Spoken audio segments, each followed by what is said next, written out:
Frustration is frustration. I mean, try your best not to point fingers. So you just try to clean up what you can, execute the best you can, and be part of the solution. So, we just got to be better. With you guys, losing this game and kind of now being behind the 8 ball, I mean, do you stick with Dillon Gabriel after this game, or do you think about making a change? Yeah, we're going to stick with Dillon. Obviously, this is a young players that you're always trying to get one game better and those type of things, but we have to play better as an offense. We have to coach better, all the above. They promised a rebuild. What showed up on the field looked more like a reenactment of every Browns heartbreak you can name. Misfired throws, a protection scheme that looked allergic to its own linemen, and a locker room with the stoic coach on one end and a superstar who'd had enough on the other. The scoreboard read 27-20, but the real number was the trust missing from this team. In the second half, they started to be able to move the football a little bit more on the ground. They had that screen pass, obviously, with Grease. Just what were they able to sort of exploit with you guys to make some of those plays happen when they needed the most? I mean, they were sick with the run game. They didn't want to turn it into a drop-back game. And, I mean, they're moving the pocket, doing things to try to take the rush out of it.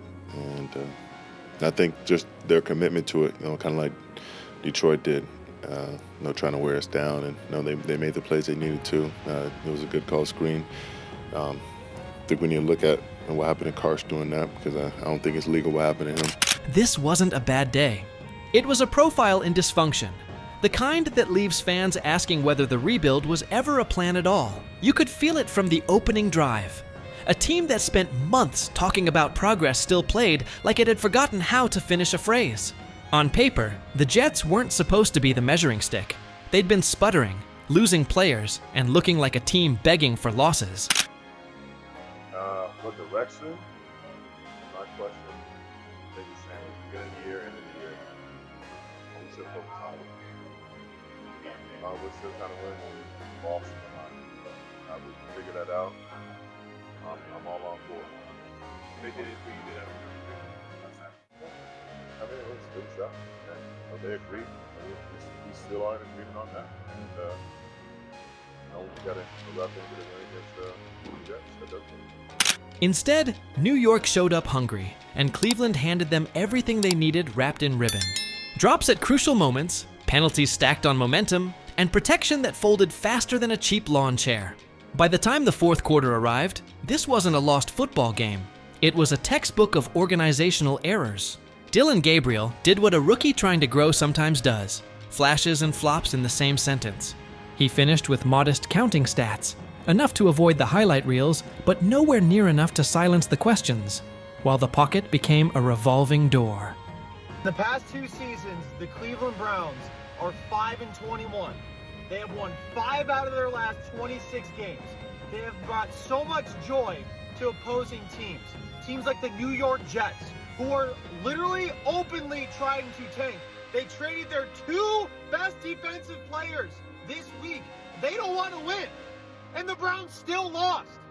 We are the most undisciplined team in the NFL. The least fun team to watch. We're just so hopeless on all fronts. Those sacks weren't just numbers.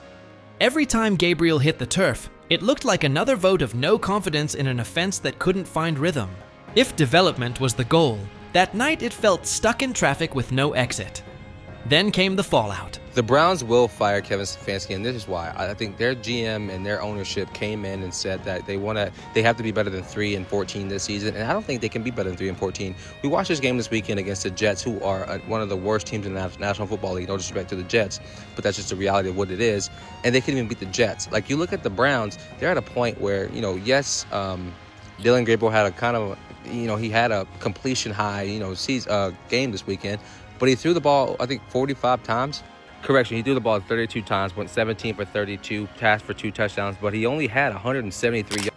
The final whistle didn't close the story. It cracked it open. Myles Garrett, the guy who's carried this defensive unit for years, didn't whisper frustration. He used a megaphone. The frustration that had been simmering boiled into sentences that demanded accountability over excuses. His tone wasn't theatrical. It was exhausted.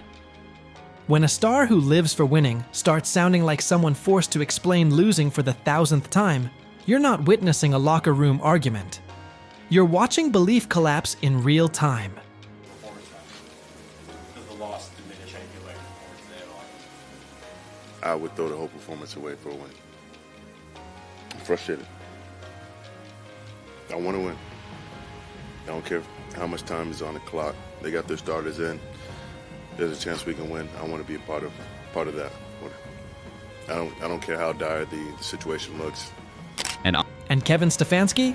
He stood there and delivered the most expensive 5 words of the night. We're going to stick with Dillon. Those words were meant to steady everything and close the door on quarterback chatter. Instead, they poured gasoline on the rumor mill because when a coach says stick with, while his defensive cornerstone is publicly miserable, it reads less like conviction and more like denial. There's a thin line between stubbornness and leadership, and the Browns have been wobbling on it for weeks. On the field, the offense looked allergic to momentum. Every moment of rhythm was fragile, breakable, fleeting. I'll keep it simple. Is there any excuse for this Browns defense, not to dominate this Jets offense, which has struggled mightily this season? No. They should dominate, but the tricky part about this is the Browns defense has the ability to dominate and still lose the game. They can go out here and play very well, get off the field, but it may be 1 or 2 plays that score points. Maybe the Browns offense gives up a short field. They get some points.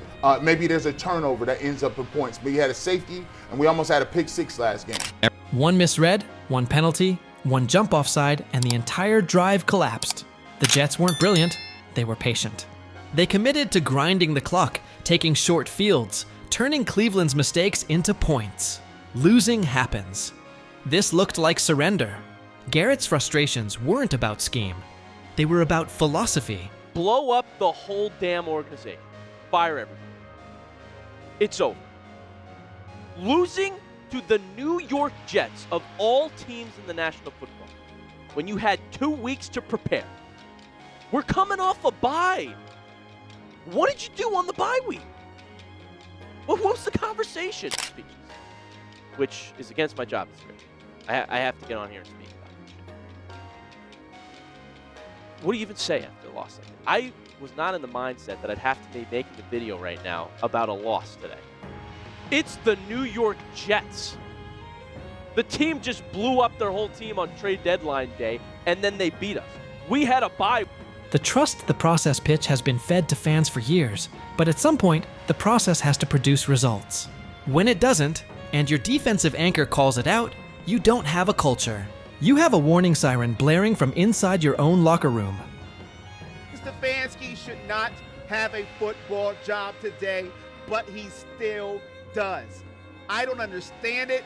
This is getting to the levels of Hugh Jackson now, of the rope they are giving Kevin Stefanski.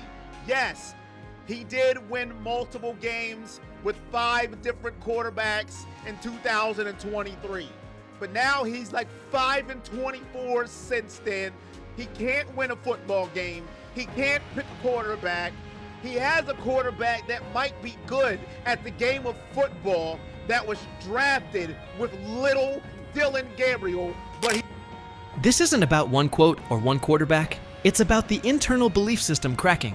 The Browns have an identity problem deeper than any play call.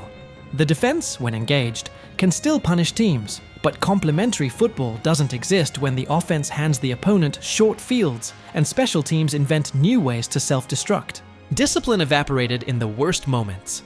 3rd down penalties, drive-killing flags, a comically timed offside that ended the last sliver of hope. These aren't talent issues. These are cultural failures. That's why the quarterback decision matters. The team chose Dillon Gabriel and doubled down, insisting development is the priority. Fans, meanwhile, are begging for alternatives, pointing at other rookies across the league, wondering why Cleveland insists on patience when the rest of the roster is aging and the window is shrinking. Trust isn't built on speeches, it's built on results. Right now, the results aren't buying anyone anything. Stefanski's seat is hot, not because fans are dramatic, but because patience stops being a virtue when it produces the same product every week. His calm, polished tone, meant to project stability. We said all week, you cannot lose to a tanking team. But the Browns said, tanking? We laugh in the face of tanking. Ha ha ha ha. The Cleveland Browns somehow, today, managed the most incredible display of absolute suckage. And I've been watching the Browns for like 30 plus years now, and this has got to be the one that takes the cake. Somehow, at the end of the game, even though it was already out of reach, let's just be honest with it, we're only down a touchdown, but the Browns decide on a third down stop, forcing fourth down, they're just going to commit a holding, give the Jets a first down, and then with just the slightest sliver of hope left, maybe the Browns could get the ball back and put something together. Guess what? We jump offside. Has begun to feel disconnected from reality. When a coach talks about progress while the team looks worse, fans stop hearing a plan. They start hearing excuses. Chemistry is the unspoken fracture point. Garrett's voice is influential. When he speaks, teammates listen. When he questions direction, whispers start turning into conversations. That's how divides form, not through fights, but through silence. If this continues, the unity holding the locker room together will start to fray, and no amount of coach speak will fix a culture that doesn't believe in itself. The front office sees it too. You can practically hear the gears turning. Do they keep riding the rebuild pitch, or reset the staff before the season spirals completely? One more meltdown, and the pressure might force their hand. Because once a star like Garrett questions the ship's direction, you don't just risk losing games. You risk losing faith. Fixing this isn't as simple as benching a quarterback or firing a coordinator. Culture rot requires a full reset. Accountability meetings, simplified schemes, honest evaluations, and a plan players can trust. The Browns need proof, not promises. Right now, the proof is thin. And Garrett's patience? It's running out of runway. Well, now, that loss was absolutely terrible by the Cleveland Browns. 27-20, getting drubbed by the New York Jets. Embarrassing. Embarrassing. Kevin Stefanski should be embarrassed. The players should be embarrassed. All the coaches should be embarrassed. Get rid of them all. Clean house. I've had it. I'm done. This team is not tough. They're undisciplined. They're not smart. This is rock bottom. This is rock bottom. That's the real ticking clock here. When foundational players speak up, an organization either evolves or implodes, and Cleveland is juggling both possibilities at once. Imagine the headline if this continues: Garrett versus Stefanski, dawn of dysfunction. But there's a chance for a cleaner ending, a rapid reset, staff changes, a recentered identity. It's possible, but only if leadership acknowledges the fire before it consumes the house. That's the tragedy of this loss. It wasn't just a defeat, it was a verdict. The Browns can either respond with conviction, or they can keep pretending this is part of some long-term plan, while the locker room quietly gives up. Myles Garrett pointed at the smoke.